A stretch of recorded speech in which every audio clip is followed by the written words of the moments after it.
All right, today we're going to be looking at groups and organizations and institutions, all of which sounds incredibly boring. And it can be, to be frank with you, in certain aspects of it. But it's also, I think you're going to find, and if you've hopefully read the chapter already, a very interesting at times aspect to this whole thing is understanding how larger forces influence you. We spent a lot of time in the last chapter talking about socialization and, primary groups and secondary groups and that type of thing. These are all major, big, huge secondary groups, but they really affect us. And I know when we get to the chapter on politics next term, um, one of the things that I found teaching in class was that most people didn't understand how things in the political realm, has to do with all of our institutions, all the laws, all the regulations, all the way they're designed, affect us personally. And they do very, very, very much, which is why it's so important to vote. And so, as I said, we'll look at that aspect of it more when we get to that chapter. But suffice it to say that these things do have a large effect upon us.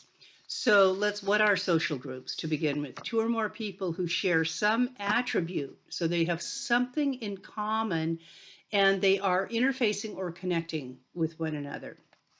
There are primary and secondary social groups. The primary groups are small groups of people like your family. We engage in intimate face-to-face interaction with them. And usually that's over an extended period of time. It's not temporary. That's why family, partners, that type, very close long-term friends, those things are all examples of primary groups. And families really maintain the emotional glue, as your book calls it, which is so true. Uh, Particularly if they're healthy families. They can also have a lot of emotional glue if they're not non-functional families, but in a negative way. They also have a huge impact on our identity and our sense of ourself because we interact with them throughout our lives. And so, we have that feedback loop of the looking glass theory and a variety of other things with our family all of our lives. And because hopefully with families, they care deeply about each other. And they, in that respect, once again, if they're healthy, they help in our personal development and our sense of security and well-being. So their primary groups are just have a major impact and influence on our lives. What about secondary groups? A secondary group is a large and usually formal uh, and either very impersonal or somewhat impersonal temporary collection of people who are pursuing a particular goal or activity. So some examples of those are a class, if you're in a classroom. I mean, you're a group in an online class, but unfortunately you don't know or can't interact with each other at all, so it's kind of a moot point. They're usually, secondary groups are highly structured. The roles, there are roles that people take, specific roles. There are usually rules or regulations involved with them. Uh, the people in a secondary group often don't know very much about each other's personal lives. Now, there are exceptions to that, as we'll talk about as we move on. But in general, that's an aspect of them. The roles, as I said, are usually very formal, and they're usually the people in those roles are expected to fulfill certain tasks. So think about a workplace, for instance, for this, or a classroom once again. And then once the task is finished, once the class ends, for example, then the group breaks up and becomes members of other secondary groups.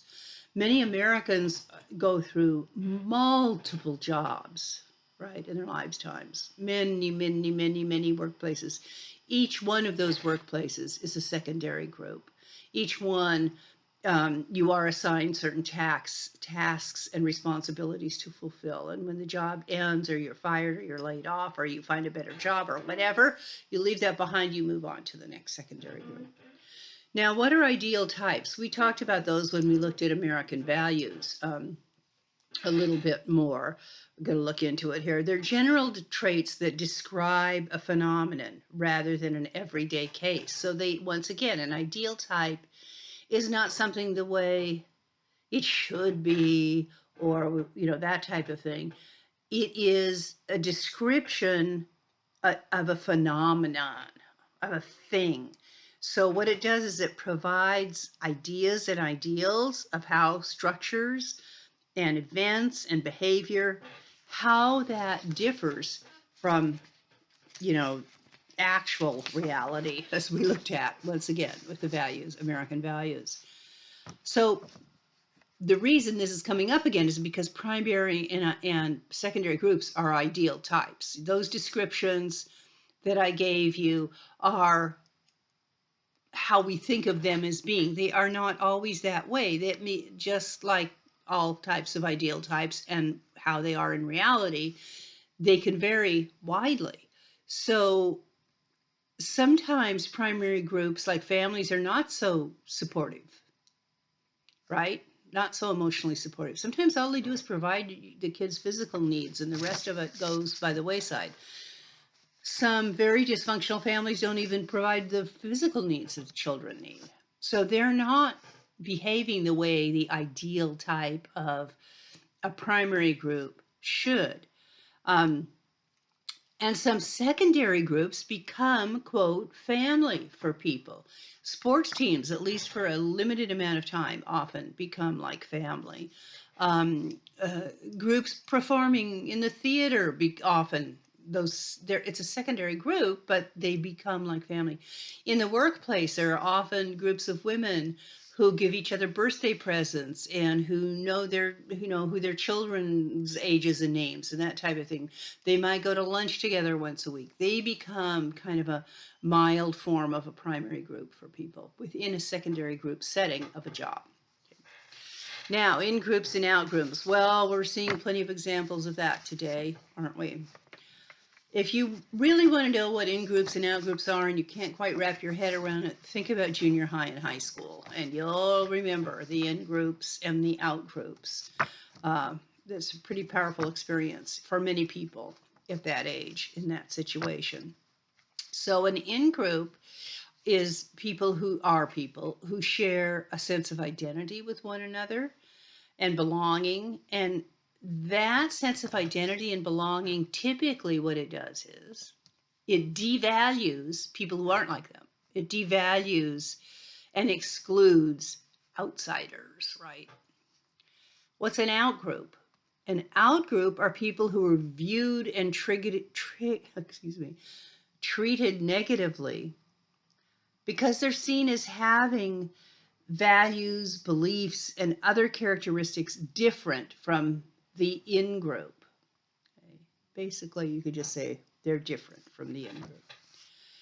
The examples your book gives you, I can't think of any that are maybe better than this right now. So our examples: we vegetarians are healthier than you meat eaters, or we computer geeks are smarter than you fraternity and sorority types. Okay, those are examples of in-group, out-group. Now, to the meat eaters, the vegetarians are the out-group, right? And to the sorority and fraternity types, the geeks are the out-group. That's the interesting thing about in-groups and out-groups. They work both ways. So virtually everyone sees themselves as members of in-groups and sees others as out-groups. So these, since forever, apparently, at least some recorded history, there have been distinctions made according to race, ethnicity, gender, sexual orientation, religion, age, social class, education. Those are all examples of you could be in an in group or an out group, depending on those things and depending on how they are socially constructed, the value of them. Gender, for instance, the value of women in a society as that type of thing, or the value of education and wealth in another society.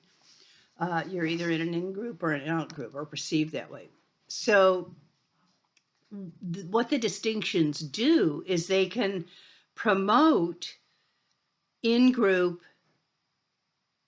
solidarity Yeah, so that may be good to promote solidarity, but they also, in a dysfunctional sense, certainly create conflict and inhumanity, inhumane actions, massacres, wars, slavery, that type of thing.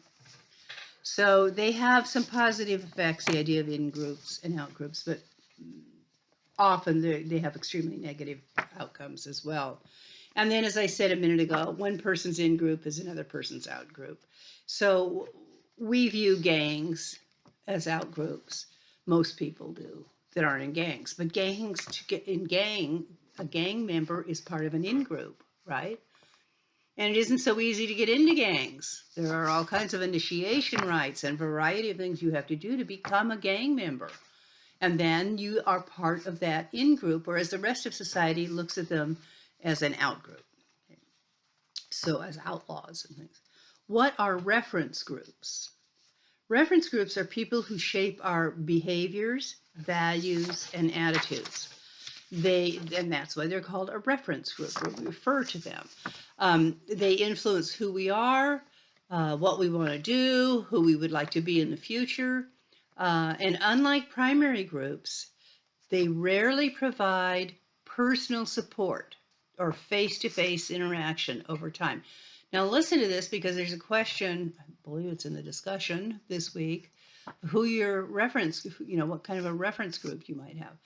So many times I get answers, or, in the discussion, it's somebody's father or mother. That's a primary group. So listen to this point again. Unlike primary groups, reference groups rarely provide personal support or face-to-face interaction over time. Some examples are teachers, pastors. It could be politicians that are, positive, that have done positive things, reformers, activists, or you could go on and on, actors, actresses, depending on what you want to do for a living, that type of thing. They can have a strong impact on self-identity, on your self-esteem, on your sense of belonging, and they shape our current and future actions and attitudes and behaviors. Now, they're not always positive. Let's go back to gangs again, okay?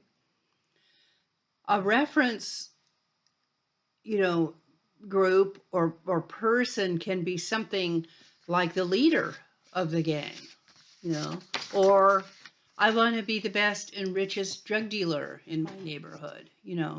They're just because they're called reference doesn't mean that they're necessarily good. We usually think of them as that way, but it's something you might want to become, okay, that has been inspired or you become interested in because of this person that you see doing that. Group size and structure. How does that affect things? Well, size and leadership are connected. So there are basically two kinds of groups: dyads and triads, and then three beyond triad. So dyad is a group of two people. Okay, you could think of parent, child, husband, wife, close friends, that type of thing. Members generally of a dyad, the two, have very intense, close personal relationships, and they interact with one another often emotionally or intensely in some way.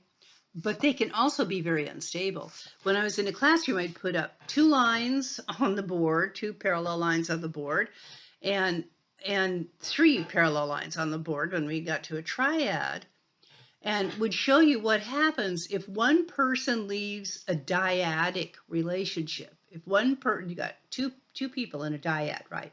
If one person says, I'm out of here, or they die, or a variety of other things happen, but if you want to think about divorce and I'm out of here, okay, what happens? You don't have a group anymore, right? You only have one person, so there is no group. So they are inherently unstable. A dyad is the most relationship of two is the most unstable form of group. Three, wait, let me do three here. Three, okay, all righty. What happens if one leaves? You still got a group, okay? You still have some stability here because you've got a group and can function as a group. Tiny group, right, too, but that's a definition of a group, a dyad. So that's how that works. The the group can continue if one person leaves it. But the other trouble with a triad is that one of the people in the triad can create a situation and make the other person leave, a person leaving it, by creating conflict or undermining them with power, something like that. The relationships are also less intense than in dyads, and of course. And then as more members are added, you get beyond dyad into, a number of people. Then there are more alliances that can be created and that type of thing. Group leadership, there's 3 types, and it's going to sound somewhat familiar to you, I think, from the parenting style. So the first type of leader is an authoritarian type of leader. They give orders, they assign tasks, and they make all the major decisions. There is a clear division between the leaders and the followers. And so what leaders do in an authoritarian environment is they complete the instrumental tasks. If you're in a big corporation, for instance, the marketing a new product, for example, they will take on and do. An authoritarian leadership style is most effective when there's little or no time for group decision making, and the leader knows the most, is very knowledgeable about what it is the organization is attempting to accomplish. But authoritarianism stifles creativity, okay? And they are often authoritarian leaders, I would say always, because almost by definition, of controlling personality types. Okay, so if you think of any of the fascist leaders, those are all authoritarian leaders, or the communist leaders too. Putin is certainly an authoritarian leader. There's a veneer of having, a parliament and that type of thing, but that's not really what's happening, is it? So those are examples of authoritarian leaders. Democratic leaders, what democratic leaders do, we're not just talking about politically here, obviously, we're talking about workplaces and educational, institutions, or anything you can think of where there's a leader. So democratic leaders, they encourage group discussion, include everyone in the decision-making process, which is why in a democratic society people vote, right? That's the definition. You get some input into what's going on. The leaders still have the final say, so the people we elect as the leaders in Congress and the Senate, in the state, House and state senators, that type of thing. It goes from state to federal, but it's the same form. They still have the final say because they're the ones who vote on the final thing, but they've taken input from people by the very fact that they're elected, if nothing else, right? Because that's who people elected them. And so they're interested in the expressive needs of the group much more than an authoritarian leader who's interested in the instrumental needs, okay, the expressive needs. They're trying to maintain harmony, good morale, cohesion in the workplace, work groups, teams, that type of thing. They attempt to engage the creativity of the members of whatever organization they're involved in. Often the criticism of democratic leaders is that they don't take charge enough, that they're, in a crisis, that they're in a crisis, they can be less productive than authoritarian leaders. And what about a laissez-faire leader? Remember this from the parenting. They offer little or no, laissez-faire, just hands off, offer little or no guidance to the group and allow them to make their own decisions. Well, if you've got a bunch of brilliant, self-motivated individuals in your group, that might work, but that's generally not the case. And so it's very similar to permissive parents, as they say, not very few rules, not too many demands. People do what they want, and therefore not too much gets done. Okay. Now, we're going to look at those group conformity studies again a little bit. So the first one that we're going to talk about is Solomon Asch. There's a video that I put up this week that you can actually see the experiment happening. So in the Solomon Asch experiment, there were 3 lines, each one a different length. There was another card on a card. There was another card with one line that matched one of the line lengths on the three line card. And it was pretty obvious which one was the right answer, which one was the same as one of the 3. But invariably, as the people who were in on the experiment would give the wrong answer and give the wrong line, you can watch when you watch the video. It's really interesting to see the student who didn't know what was going on in the experiment start to change and start to go along with the wrong answer. That's how powerful conformity is. The Milgram experiment is, the shocking people. They weren't really shocking people, but the people who were the part of the study and didn't know they were, thought that they were shocking people. So they would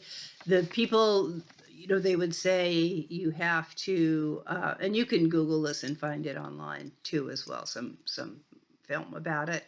The person that was the learner, it was a teacher and a learner. The person was the learner. We're supposed to memorize some words and then repeat them back to the teacher. The teacher was the one who had the shocking machine. The learner was in a room that the teacher couldn't see. And every time they gave a wrong answer, you're supposed to turn up the electricity on the machine and give them a shock. And when it got intense, the learners would start screaming or making noises or please stop or please don't shock or whatever, and the other person in working with a person who was doing the shocking and didn't know that it wasn't really an electric shock they were giving it, this was an experiment, would say, no, you need to turn that up all the way to 450 volts because you'll ruin the experiment if you don't. And most of them would turn it up, keep turning it up, as long as the guy in the lab coat with the clipboard would say, we'll take responsibility if something bad happens. Okay, so that was an experiment in obedience to conformity. Okay, and people would obey authority, doing god awful things, basically torture, as long as the authority would as long as they weren't, quote, responsible for it.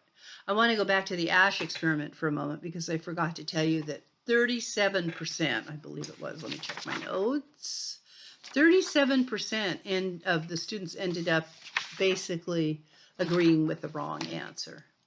Basically denying what their eyes saw was the correct answer to give the wrong answer. That's a lot of people, right? And I don't remember what the statistics were with the Milgram experiment. You can look it up, but it wasn't good, the people who wound up shocking people all the way. The shocking decreased a little bit when they could actually see the person they were shocking. That made a difference. It really decreased, and this is so interesting for your own lives to think about, when someone else was there and said, that's wrong, you shouldn't be doing that. That really made a big difference. So you think about that with your friends and drinking and driving and whatever, or something, beating somebody up on somebody, using a racial epithet. If someone else says that's not okay, that's your peer, that makes a big difference in stopping bad behaviors. There's a horrible photo in there of Abu Ghraib. It was a famous torture situation that American soldiers perpetrated in the Abu Ghraib prison in Iraq with Iraqi prisoners. In this case, you see the young woman soldier. They were brought up on charges for it. I can't remember her name. You could Google her. She's really tiny. I don't know if you can tell in that photo. They had that one particular net photo. He's naked on the floor, has a dog leash around his neck.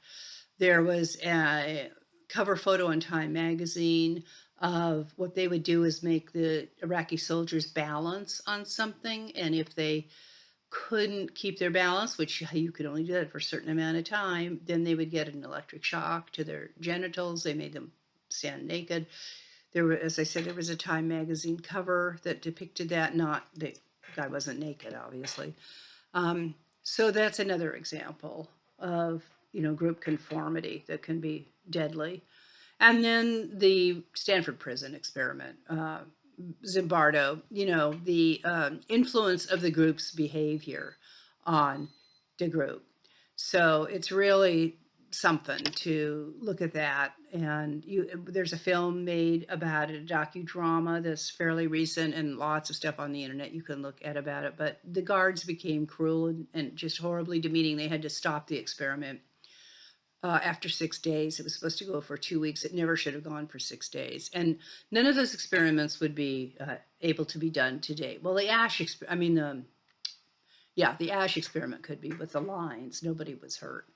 But certainly the Milgram experiment and the Stanford Prison experiment couldn't be. So a sociologist named Irving Janis said, why do people, and this is so, once again, so appropriate to what's going on today in our crazy upheaval of the world. His question was, why do people make disastrous, irrational decisions? Even those in high positions do that. And he came up with the term, groupthink, which is a situation where you never hear an opposing opinion, right? You just hear what the group thinks over and over and over and over again. So in a group, members make faulty decisions because of group pressures rather than critically testing, analyzing, and evaluating ideas and evidence. So one of the things that happens is there's a demonstration of group loyalty, an expectation of that. Don't rock the boat. Don't ask too many questions. That type of thing. The result is that influential leaders make decisions based on advisees' consensus, and they often turn out to be political and economic disasters. I'm sure you've heard, with Colin Powell dying this week, that it was completely wrong that there were weapons of mass destruction. Yet we went to war, didn't we, in Iraq, because he testified that they had. And later he had to walk that back and was apologetic the rest of his life about it. That was an example of groupthink. Another example of groupthink where you don't get all the facts, right? Another one in your book is a failure to anticipate the attack on Pearl Harbor. There was all kinds of, retroactively people went and looked. Why didn't we know that? Well, we didn't know it because nobody paid attention to what it was that was really going on, and they just didn't pay attention. The escalation of the Vietnam War is another example of it. The Bay of Pigs, the invasion of Cuba, was a total example of groupthink. That's the main one that is used in most textbooks.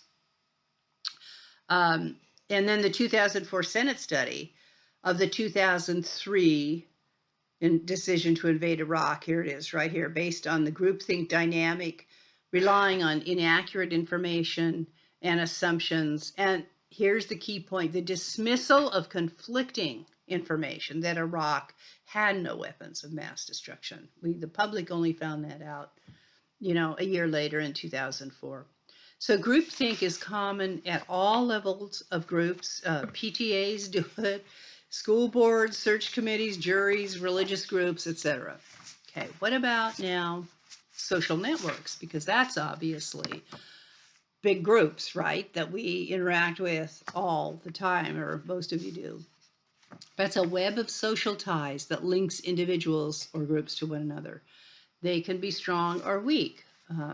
Some that can actually be primary and secondary, can have very close and can involve daily interactions with people that would be friends and family. Others have clear boundaries and don't. And others involve very large numbers of people, how many followers people have or that type of thing. People we don't know personally, we interact with them indirectly, and the boundaries change as people come and go. So there are associations. These are social networks that are just, generally fairly large. Okay, there's, and also the online communities, as I pointed out. So associations, both academic and others, often linked to subscribers. So various organizations you may belong to would be part of a social network group.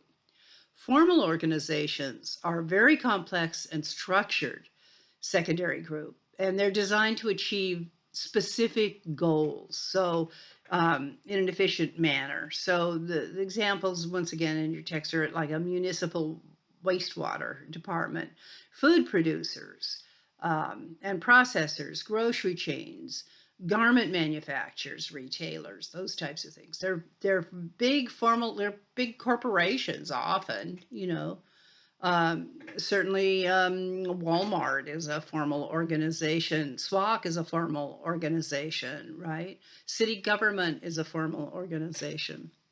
What are the characteristics of them? The social statuses and roles are are clear, the roles, and there are shared expectations about what the goals of the organization are.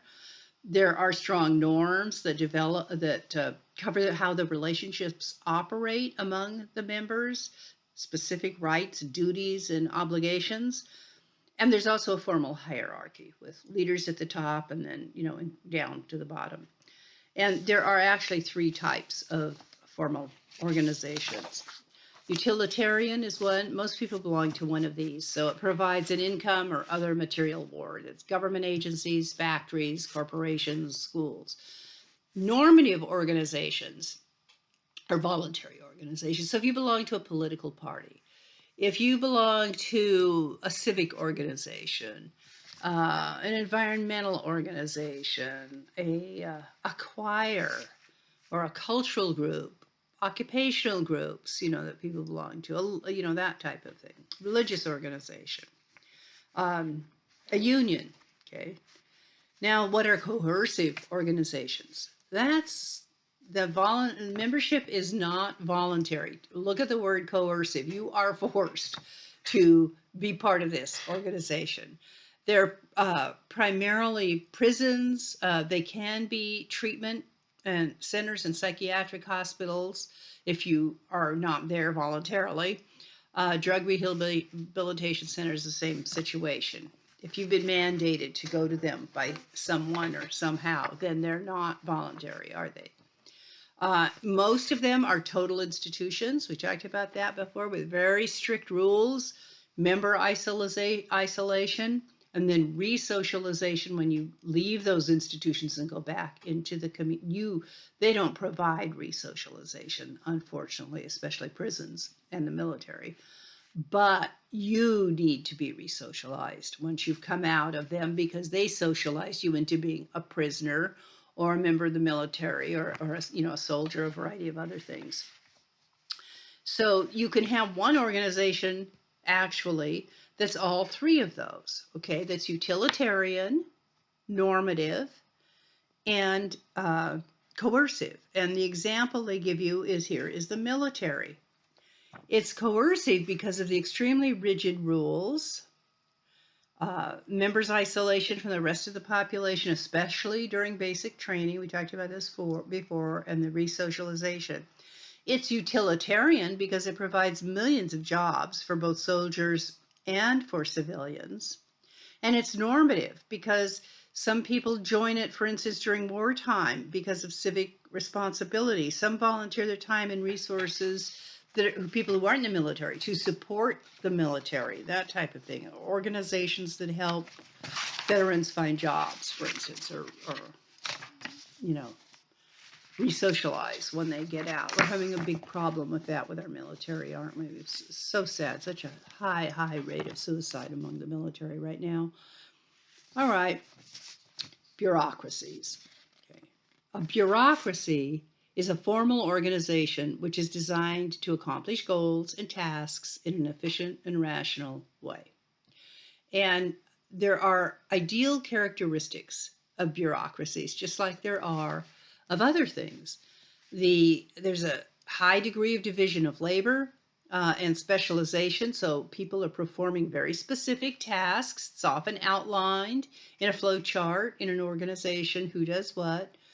There's the hierarchy of authority, where each person is supervised by someone in a higher position, a kind of a pyramidal organizational chart with the CEO at the top, or the president, or whatever. There are explicit rules and regulations that cover almost every situation or problem, from hiring to firing, salary scales, sick pay absences, all of that type of thing. And going along with those previous characteristics is impersonality. Okay.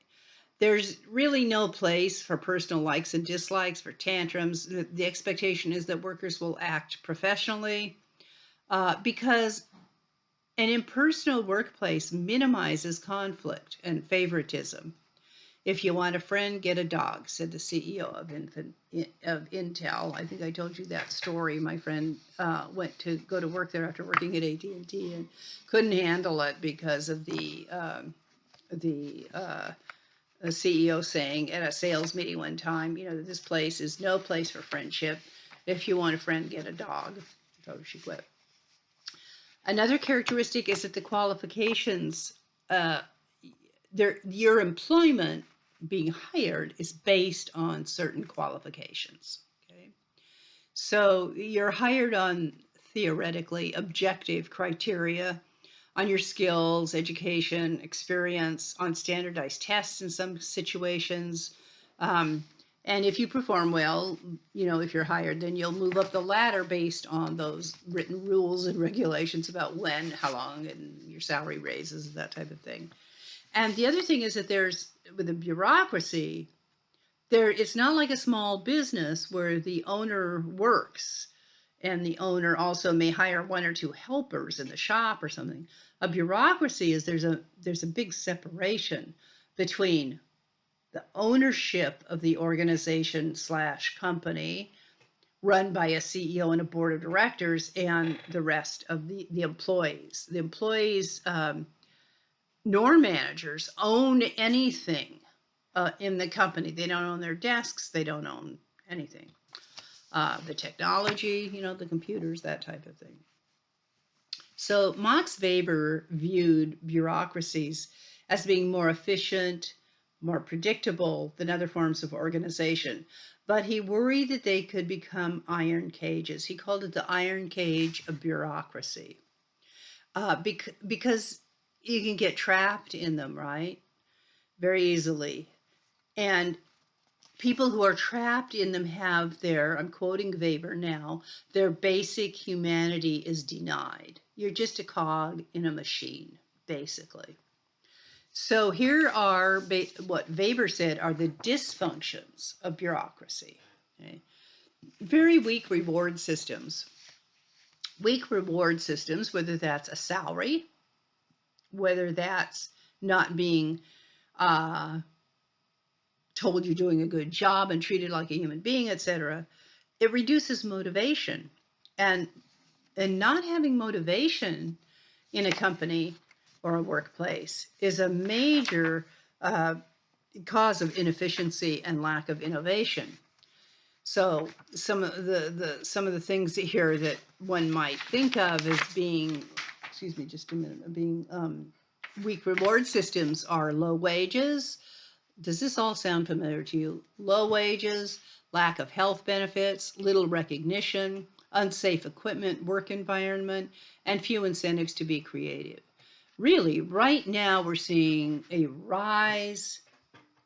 reemergence of union power, and it's just so interesting to see, because it's like we're mad as hell and we're not going to take it anymore. You cannot survive on the amount of money, hourly wages that many jobs pay, once again, with no health care benefits, with horrible hours, that type of thing. So another dysfunction of bureaucracies, according to Weber, is very rigid rules and what's called goal displacement. So it's a preoccupation with the rules and regulations rather than what the goal of the organization is. So there's a lot of dumb rules. And then another quote from the text, it's a good one, is the more rules, the less passion, which means less motivation. I'm sure some of you have experienced some, if not all of these things in some of the workplaces you've been in. Alienation. Alienation is a feeling of just isolation, meaninglessness, and powerlessness. I mean, some of these jobs are just, you're in a cubicle 9 hours a day on the phone, and it's not fulfilling to the people on the other end of the phone or to you or to anybody. It's not physically good for anyone in terms of sitting, the air, the whole situation. So you're alienated. And what alienation does, it results in very high turnover, tardiness, absenteeism, stealing, sabotage, stress, health problems, and in some cases, whistleblowing. We've seen that recently with Facebook, haven't we? Sometimes the situation gets so intense. Whistleblowing was a little different than alienation in that one, but there are other examples of whistleblowing in workplaces that are basically just due to people feeling completely alienated. All right, another dysfunction is communication problems. They typically flow down from the boss telling you what to do. They rarely flow up from the worker saying, why don't we try doing it this way, right? It's top down managing. And then what he called the iron law of oligarchy. The iron law of oligarchy means there's always going to be somebody who rises to the top, right? It just works out that way. In any group, an interesting study was done about this whole iron law of oligarchy years ago with a VFW Hall, a Veterans of Foreign Wars group. What it means is that a group of people, a small group of people, always rise to the top and dominate the organization, whether that's a civic organization or whatever it may be, or a workplace. There's this handful of people who rule and control because, and what interestingly, often because they monopolize the information and the resources of the group and maintain their power and privilege. Now, all of those dysfunctions that we just listed are examples of dehumanization, which is the last dysfunction. And that dehumanization that can happen, and often does in the workplace, unfortunately stifles creativity and freedom, and then the workers become more automated and impersonal. How do workers get around these dysfunctions? Well, there's lots of ways, and I'm sure that you read the studies in there, the Hawthorne studies, 1927 to 1932 in the Western Electric Company. And what they found out was that informal groups of workers are really critical to the organization's functioning, but they're not recognized that way. This is informal groups of workers. They can promote organizational goals if they collaborate, if they're really their heart's in their work and they're involved in the company and they're cohesive and they motivate other members of work, but they can also resist the organization's goals and rules and can develop these kind of informal norms. I have seen this over and over and over at so many different places and organizations and groups I've been involved with. You don't turn in too much work because then you're kissing up. You shouldn't do too little work because then you're cheating. You're a chiseler. So you got to be right there in the middle somewhere. Also, if you do too much and you work too hard, you're showing up other people, right? Then the expectation is that other people will work as hard as you do. You don't want to do that. You shouldn't tell a supervisor anything that will be detrimental to a coworker. Does any of this sound familiar to you? And if you yourself are promoted to being an inspector or a foreman or something, you should never act like you are one. Okay. So the way that modern bureaucracies have gotten around all of those dysfunctions, is with work teams that are self-managing, with collaboration being emphasized in many organization, and sometimes there's benefits in terms of pay or time off or good ideas in certain organizations that welcome collaboration and that type of thing. I want to talk now, and I put up a little video about it on the McDonaldization of society, because it's such an important concept. And please don't be confused that it just is referring to fast food restaurants. It is not. This class is an example of the McDonaldization of education. Now, we have a valid reason for it now, right? Because of COVID. However, when online classes first started happening, it was, a prime example of the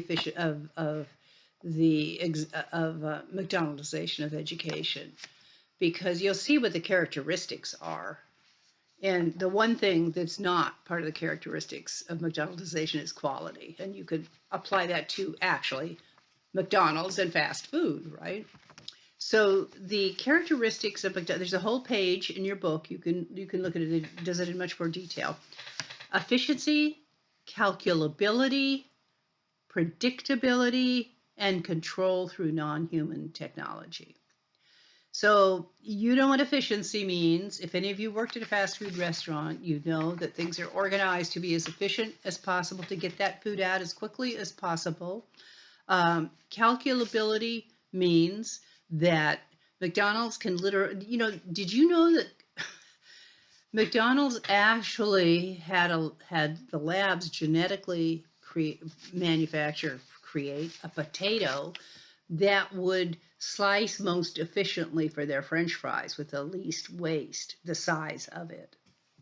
That's calculability. They can calculate to the ounce, or percentage of an ounce, the size of the patty of the burger, how many fries you put in a bag, etc., etc. That's calculability. Predictability means you can go to a McDonald's with exceptions anywhere, well, in the United States, anywhere, and you're going to have the same menu, right? The food's going to taste exactly the same. It's going to cost pretty much exactly the same. It's going to take pretty much the same amount of time to get out, and that type of thing. They're going to have the same soda choices, all of that. Now, in different parts of the world, there's the Golden Arches and there's all that, but they've had to make some adjustments. You don't want a beef burger in Hindu parts of India because nobody eats beef. So you have to make some adjustments. In France, they serve wine because nobody eats anything without wine in France, especially for lunch. But predictability means you know what you're going to get when you walk in. When you walk into a Walmart, a Toys R Us, which I think went out of business, any of the big box stores, right? They're all set up the same. The aisles are all set up the same. And pretty much, once again. So that's the predictability piece. And then control through non-human technology means all the machines and computers and video cameras that watch, let's go to McDonald's again, just since we're doing this. But there are many, many, many, many workplaces that are watching the employees, that can go into your computer, that can look, listen in on to see what your phone calls and that type of thing. So control through non-human technology basically means pretty much control of both the employees and the customers to a certain extent. It also means machines that operate some of the things in the organization. So that's different organizations. I hope you'll think about organization. Things like McDonaldization. Medicine is McDonaldized. There's drive-through docs now that you can go to. There are just a variety of things. The birth is McDonaldized now in terms of efficiency, practicality, predictability. Doctors used to wait until women went into labor. There were nobody induced labor, right? Why is labor induced? Because it's convenient for the doctor, right? Doctors used to go to people's houses to deliver babies. Imagine that. Yeah, doctors don't want to be pulled away from their golf game on, Wednesday afternoon or on the weekend to come and deliver a baby. So that we have the highest rate of induction of and C-sections of any country, any Western industrialized nation in the world. And it's just to make practicality and predictability and efficiency and all of that stuff. You get it. Okay. So the different theories applied to this is, functionalism. Basically, Weber sees that when a when a bureaucracy operates rationally and efficiently, and workers and bosses cooperate, et cetera, then that's fine. It works fine. However, that it doesn't normally work that way. Unfortunately, we just went through all the dysfunctions. The conflict theory says some people benefit more than others, which is so true that often organizations promote inequality. The benefits are at the top of the organization and not the workers. Do you know that the average CEO makes, I think it's 357 times the amount of money as the average worker, the lowest paid worker in their whatever, it's an automobile plant or whatever. Hence, once again, the worker strikes that we're seeing now. Also, from a conflict perspective, people at the top promote people who look like them, white and male, for the most part, went to the same schools, the same fraternities, et cetera, et cetera. Also, there's an awful lot of waste, incompetence, and corruption from the conflict perspective, and you know a variety of we hear about the ripoffs with the Medicare program and Social Security and that type of thing. The feminist theory basically says that men benefit more than women, and there's a chart of women CEOs on this page in your text. The CEOs, 5.8% are women, and board members are 19.9%. Remember, women are slightly over 50% of the population in the United States. There's also something called the glass ceiling, where women get promoted up to a certain point and then they bump their heads, right? And they're not promoted any farther. Um, so that's one of the reasons they don't advance to leadership positions. But the glass escalator is just the opposite, where men who enter a female dominated profession get pushed ahead. And I remember when this started happening in the nursing profession, because I've been teaching the nursing students at SWAC these many years for the required social science courses, and then they had to take anthropology class eventually. And I remember them talking about that when there was an active uh, move to recruit men into nursing programs in America, and they would often get hired at a higher rate than the female nurses for their first jobs as they came in and that type of thing. So that's the glass ceiling for women. You bump your head, you can't see it, but you bump your head. Glass escalator, you can't see it, but you're pushed ahead. Okay, for men. So that's the feminist perspective. The symbolic interactionist perspective, basically, once again, people define and shape their situations. So, what they're saying is people's outcome, workers' outcome in the workplace often depends on the boss's interpretation of behavior.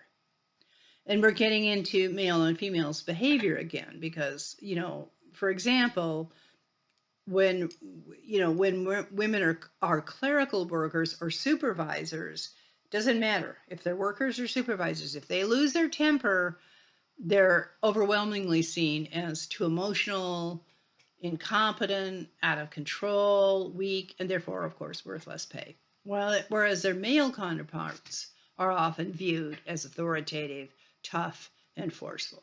Because from a symbolic interactionist perspective, that's how males and females have been socially constructed to be thought about, and how their behavior should be. So we're almost through here, but we're going to look at social institutions very quickly and see what they are in society. There are specific, formal, from a sociological perspective, Institutions in society. Many chapters in sociology books reflect those. So family is a major social institution in society. It's purpose, and they're there because they have purposes, okay, in society that benefit society. A families is it replaces members, socializes children, and legitimizes sexual activity. The economy is another social institution. It determines how a society produces, distributes, and consumes goods and services. The government is another social institution, and that includes the police, the military, and the courts. The government maintains law and order, it creates and enforces laws, it regulates elections, and it protects people's civil liberties. Education, major social institution, socializes children. Increasingly, the schools have taken over that job from family. Remember, one of the functions of the family was to socialize children. Well, increasingly, schools wind up doing that. So it socializes children, transmits values and knowledge, and it teaches, of course, work-related skills, reading, writing, and arithmetic. And then religion is the last one this text mentions. There are a couple of others, but I'm not going to, actually, we talk about them in a second quickly if we have time here. Religion is a major institution of society. It offers meaning and purpose through shared beliefs, values, and practices related to the supernatural. Okay. So those above that we just went through are the core institutions, but there's new ones that come along. And so today, medicine and healthcare institutions, those are a major one, and mass media is another major institutions. And they're very important because, as you can see, each one addresses certain needs in a society and it carries out certain tasks. And the way they do that, the manner in which they address the needs and carry out the tasks reinforces the shared cultural agreements in a culture. Family, as they say, for example, um, legitimizes, you know, children and sexual activities. Not as important today, obviously, in a change, but historically, that was one of the major functions of the family. They're all linked. They're all linked together, all those institutions, and they go through the 7 institutions that affect obesity among children. It's very interesting. Certainly, the mass media.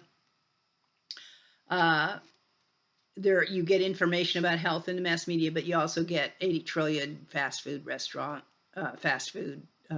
advertisements, right? The education and the government have slashed school budgets, so the food quality of food in school cafeterias is just horrendous. And now, because both parents work primarily, kids don't take their lunches as much anymore, which is the option to have healthy lunches, right? Families contribute greatly to the obesity of children. It's the number one contributor, is what you feed your kids and whether you make sure they get some exercise or not.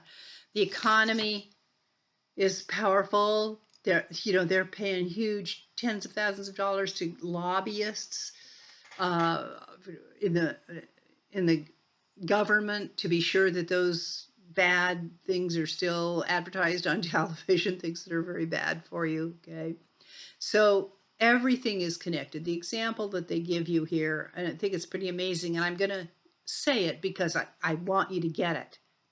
A 12-ounce can of soda contains 9 teaspoons of sugar. Put 9 teaspoons of sugar in a measuring cup and see what it comes up to. So drinking 1 soda per day over the course of a year can add 16 pounds.